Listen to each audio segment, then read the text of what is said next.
Hey, everybody, this is our 100th episode of Mastering Local Marketing. Can you believe we made it this far, Matt? Yes.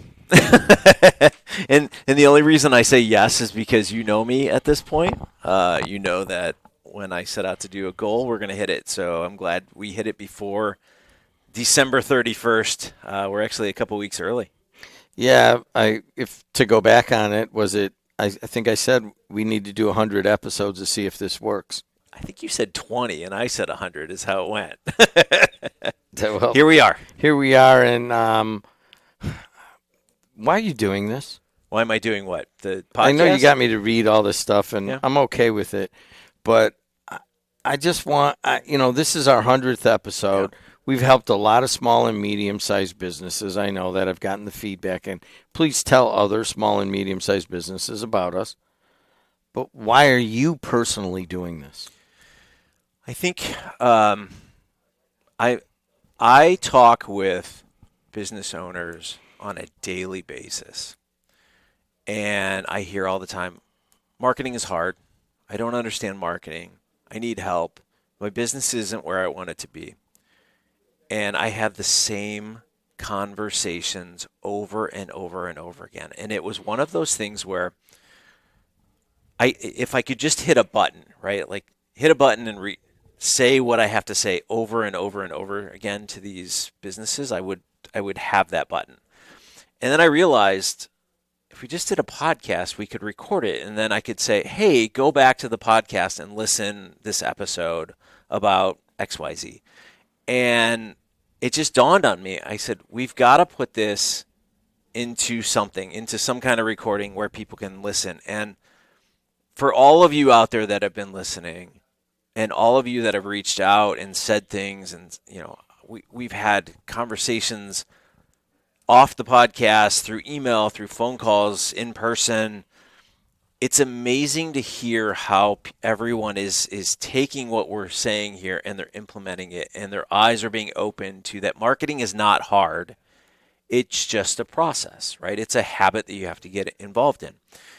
And I get more and more excited. We're at 100, and I know you kind of said, well, where do we go from here? And I said, we go to the next 100, and we go to the next 100, and we keep going because it's become a habit. And I don't know if Jim wants to hear that, but I feel there's so much going on, and we can revisit all of these things that we've talked about. And that's kind of what we're going to do today. We're going to go back and listen, or not listen, but discuss our favorite episodes, the things that you took out of certain episodes, the things that I took out of certain episodes that I look at, that I continue to share with people, or we're looking at, what were the most popular episodes, what were the comments and emails and downloads and all these different things. So I think that's where we're at today is let's revisit what 100 episodes, what 37 hours of content got us to today, and what are some of the things, if you had to go back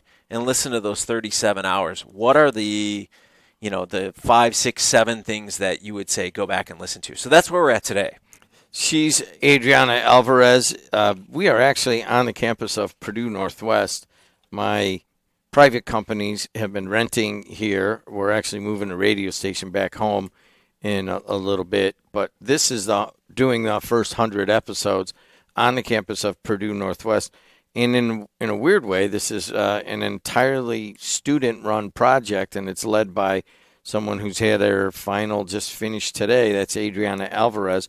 Adriana, you have put this together, and I guess all we can do is say thank you for your hard work. Thank you guys for going 100 episodes, for staying dedicated, and even though there may have been some delays here and there with uploading and or just making sure that we got everything that we needed scheduling wise, worked out, and we got 100 early, like Hanson said earlier in the episode.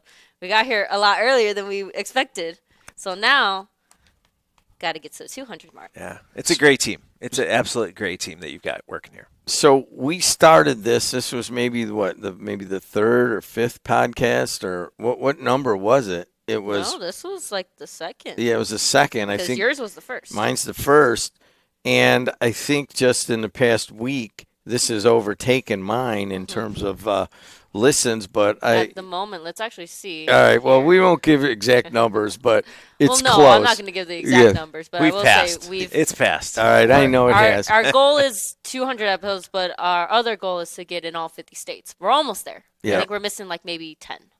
But we are It depends. global. We've had it where we were not in 3, so I've seen it as good as that. So we'll keep going. We'll get to those random states that have very little population. Just to put it in context, this was the second podcast, and I think this is near the end of 2025. So this would have been, I think, first or second quarter where we started of 2025. So Adriana, to give credit, has built a kind of a network, perhaps a little bit around this podcast. And now, how many pods do you have? We will have 20 come the start of Monday. So this is the second podcast out of, and there's all sorts of them that have followed. So not just listen to Mastering Local Marketing and liking it and subscribing, but you can go and subscribe to her channel on Apple and Spotify. And how do they do that? You search up WJLB Podcast Network, and from there you will be able to see all of the different podcasts we have. And if you are looking for this one in particular, just look up Mastering Local Marketing, and it'll be the first one. There it is. So we actually went to a podcast conference, the three of us, and I think that was pretty helpful, right? Yeah, it was good. I mean, Matt didn't get as much out of it as Adriana and me, but it worked. Hey, let's look back. Yep. I'm going to start this. So the impact of these 199 and now the 100th episode varies for your business and for your marketing department.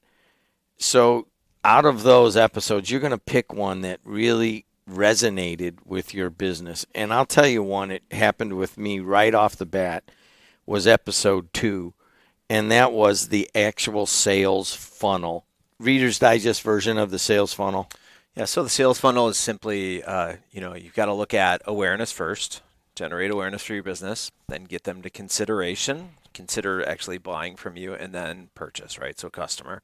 For those of you that are listening, maybe we'll take up a collection and buy Jim a shirt that's got the sales funnel on it for his birthday or something like that. I think January 12th, by he the loves way. the sales funnel. So, but no, I mean, it's good to understand, right? So we've talked many times about how awareness for a local small business is anywhere between 10 and 30% on average.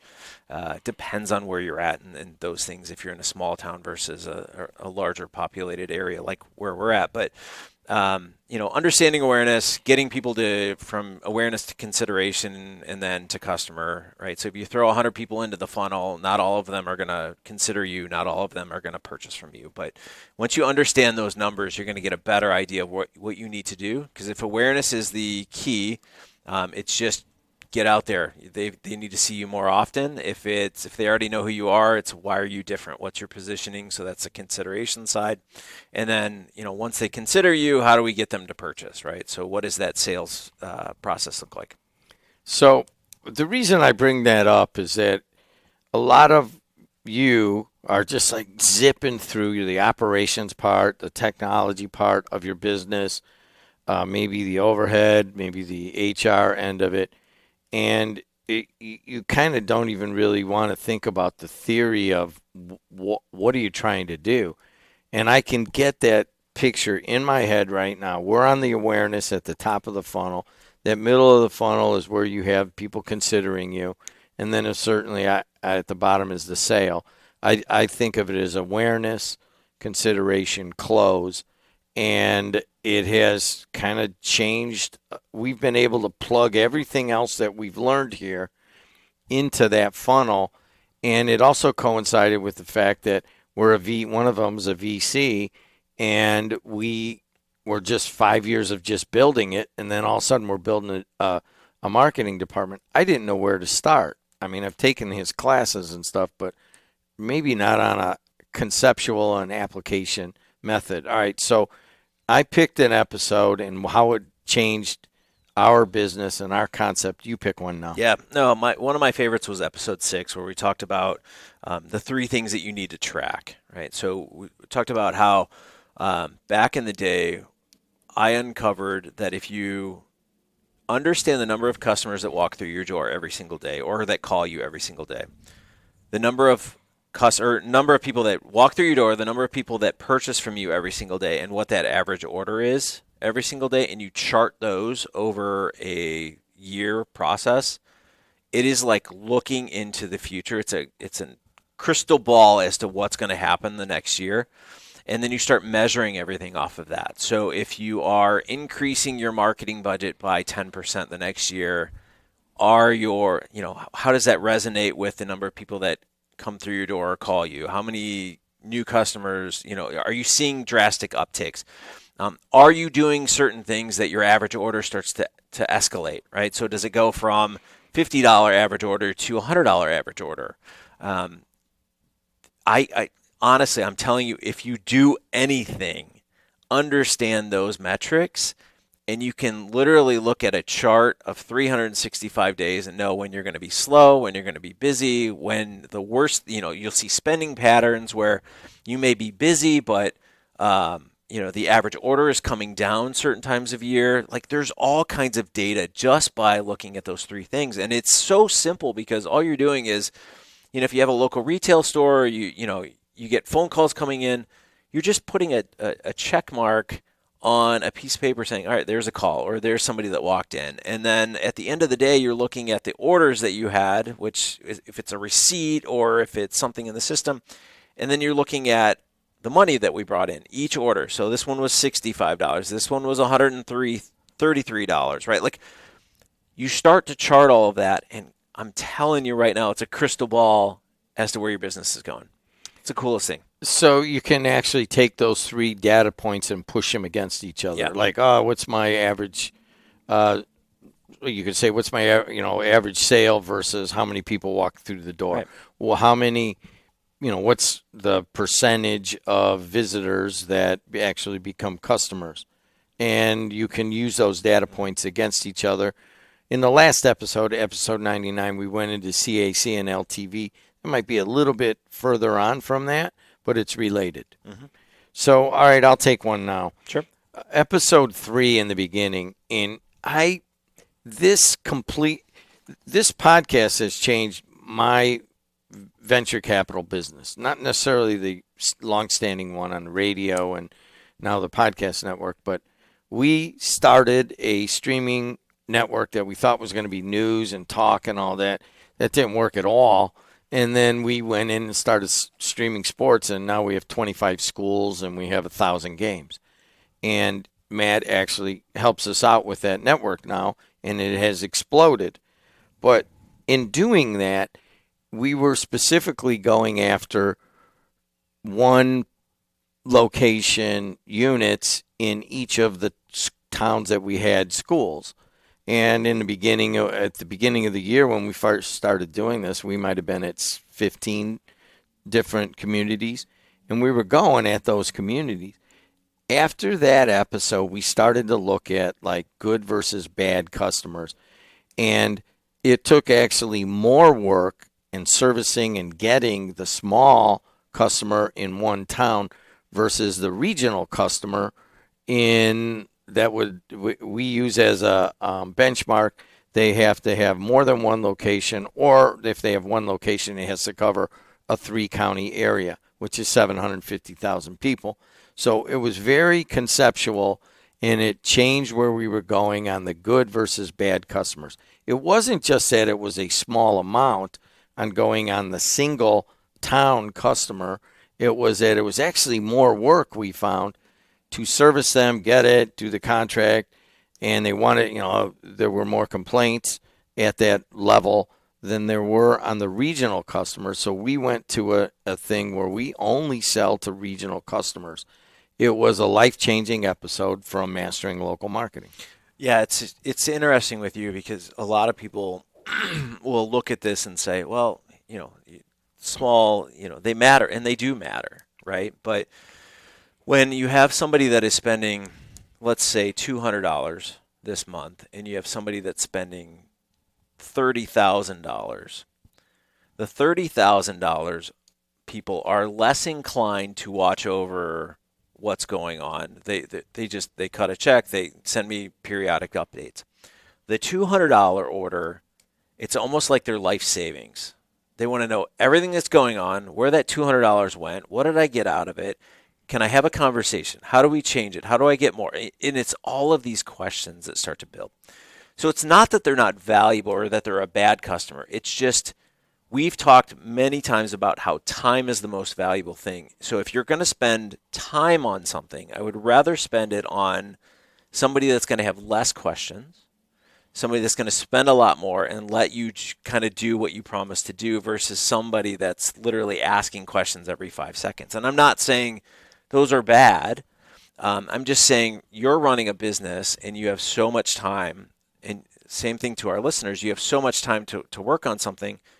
Don't put all of your time into small projects. Put your time into things that matter, things that aren't going to kind of stall you in where you're heading. We won't go too far into that, but the 80-20 rule applies in that you get 80% of your revenue from 20% of your customers. And once I just started applying the 80-20 to our QuickBooks, I'm like, okay, I know where this needs to go. Yeah. We need to get honestly, we need one client a month. That's it. Yeah. In the amounts that we're talking versus thinking that we had to have 7 or 8. We needed to be getting that many every month, and that really changed things around. Please go back and listen to that one, good versus bad customers. You like episode 14, how science increases your store sales. Talk about it. Yeah, I think it's interesting from a psychology standpoint and understanding how human beings go through stores and what gets their attention. I have a graphic on my phone that it basically says, it goes from largest to smallest, and it says you'll read this first, then you'll go here, and it's literally working down smaller fonts. So our eyeballs the larger something is, the more inclined we are to look at it. Right. So whether it's a website, whether it's your retail location, whatever it may be, or it could be something as simple as your Google Business Profile has 1,000 reviews versus the next competitor that has 23. Our eyeballs are going to go to that and go, oh, well, they must be better, right? So there's nothing to say that we're better having 1,000 reviews versus 23. It's just the fact that we've collected the reviews and they haven't, right? That could quite honestly be the reason for it. Or we've talked about grocery stores. You walk into a grocery store and how you're walking around what we call the racetrack, and you'll see the florist there, which is to stimulate smells. It starts to get us hungry, and then you see the bright colors of the fruit and vegetables, and you have the prepared meals, and all of that is getting us hungry as we enter the middle of the store. Or the fact that you have milk always hidden in the back corner and it's impossible to get to because we know that roughly 80% of what you're going to grab when you go get milk is stuff that you weren't planning on grabbing in the first place. So the science behind a store, or the science behind your business, is really interesting because you can draw people's eyeballs to certain things that you want them to sell. You can set up barriers to stop people in their tracks.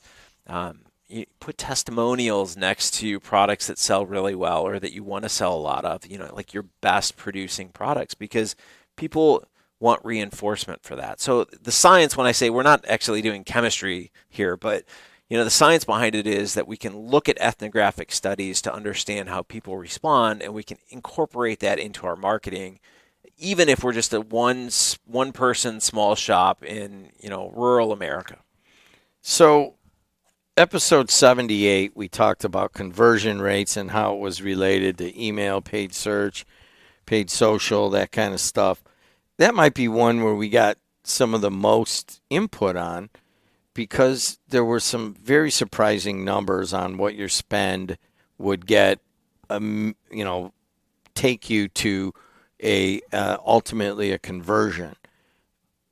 What were you hearing about this episode? I've referenced this episode more than any other episode, and it's because when I sit down with people, I go, "What are you doing?" Well, we're running our own social, right? We're on Facebook, we're on Instagram, we're on TikTok. And I go, how's that working? And they're like, well, we get some people here and there. And I say, how's it converting? And they're like, well, it doesn't convert. It's, and I said, okay, are we focused on awareness or are we focused on consideration, right? And conversion. And you start to have those questions, right? So it's a leading point. But if you're trying to convert somebody right now, posting something on your Instagram profile is not going to convert as well as if you had an email list, right, that you're sending out.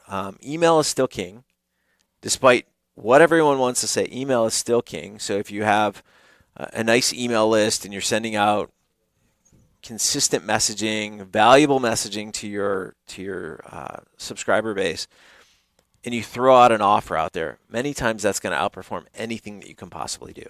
Again, paid social, paid search, right? So you go to Google, you buy keywords. Those people are actively looking for a solution to something that they're searching for. On paid social, it's gotten so good, right? They will put you in front. I mean, you see ads all the time based on your personal preferences.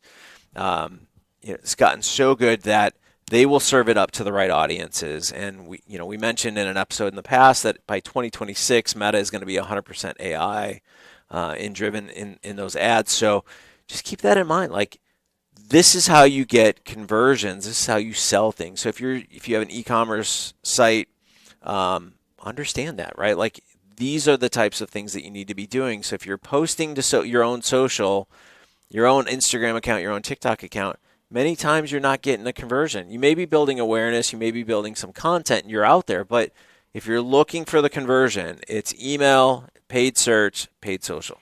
Email 3.2%. I remember the chart. It was way higher than, I think podcasting was like 0.3%. Yeah, it's really low. It's really low. I mean, of course, podcasting might help you with awareness, but it does not translate to conversion. No. Not nearly like emails do. No.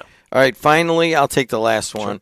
Episode 93, which we just did a few weeks ago, and it has it kind of encapsulated what we went through here. It was named after me, the Jed TV Sports Network, and Matt Hansen came in and after a while started looking at all the massive growth and said, all right, maybe I'll help you guys out a little bit. And I said, okay. First day Matt Hansen walks in, number one thing he does, he says, great, we're going to build a marketing department and all here, but we're first going to change the name. Why? Well, again, it was called Jed TV, right? And Jed TV is about you. It doesn't say anything about sports. You went to the sports side.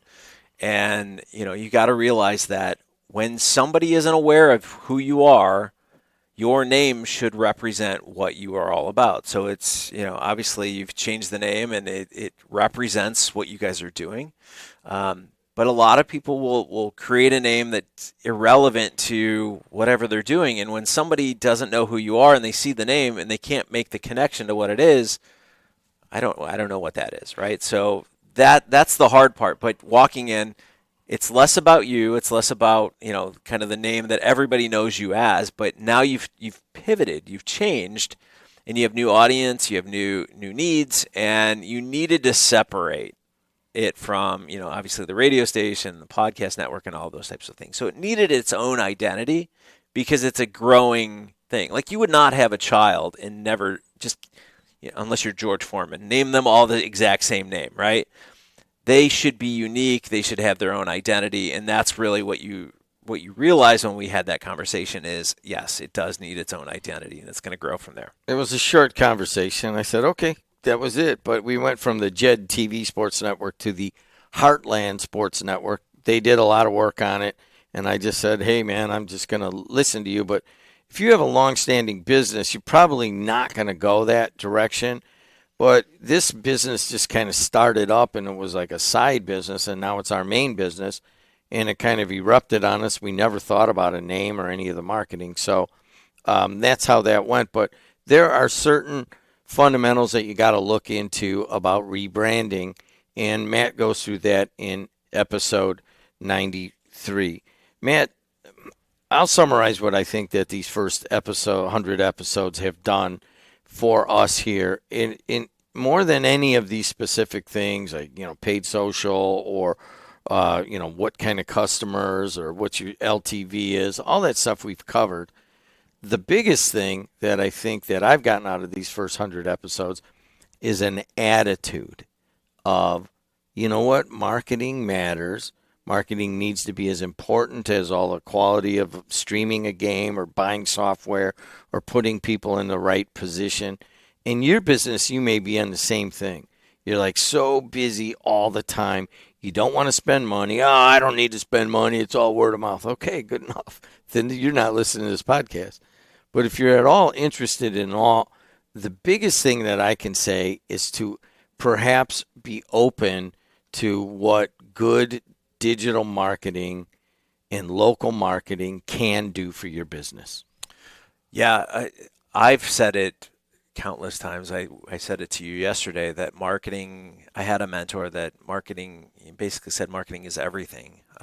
Everything is marketing and marketing is everything. And you mentioned word of mouth. Oh, it's just word of mouth. Well, word of mouth is marketing. You're getting people to talk about you. And what I've said this over and over and over again. Let's go build a store. Let's go build a business. Let's go build anything. And let's put it in the middle of a desert. Because that's essentially what you're saying is if marketing is nothing, that's what you would do. You would put it in the middle of a desert. So you're not looking at prime location. You're not looking at the signage outside. You're not looking at community. You're not looking at any of these things, which we've talked about extensively on this podcast. You're dropping it in a desert, and what you're telling me is if you're not doing marketing, you're still going to sell. And that's not going to happen because marketing is literally every touch point. It's somebody driving by your business. It's somebody seeing a billboard. It's somebody you met at a chamber event. It's somebody you met at a holiday event recently, right? Like I was at lunch 2 days ago with my boss at the university, and we walked into two individuals at another table. They handed me a business card. They're in the same space as I am. I still need to email them, right? Like I'm just having lunch and there's the marketing conversation. They were asking me what I do. I was asking them what they do.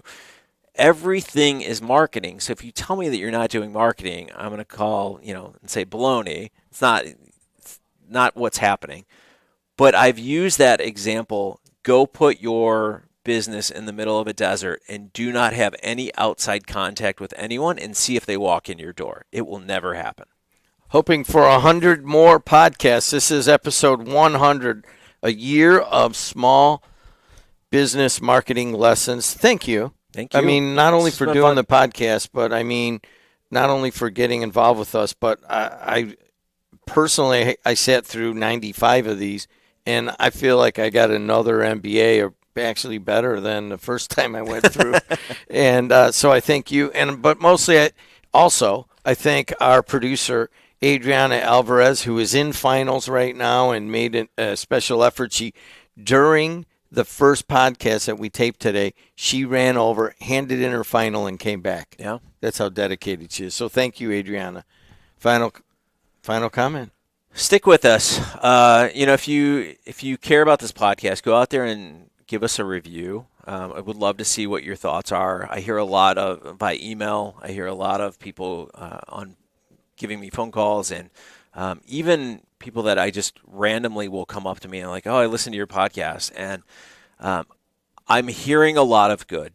And I like to hear that because what you're also telling me is areas that are most important to you. So if you want to go out there and you want to give us a review and kind of shed some light as to the areas that we can dive a little bit more deep into, would love to hear it. I think that's probably where the next 200 episodes are. We start to dive in a little bit deeper, a little bit more into some of these topics, but we'll see where it goes. Till next time, see you later.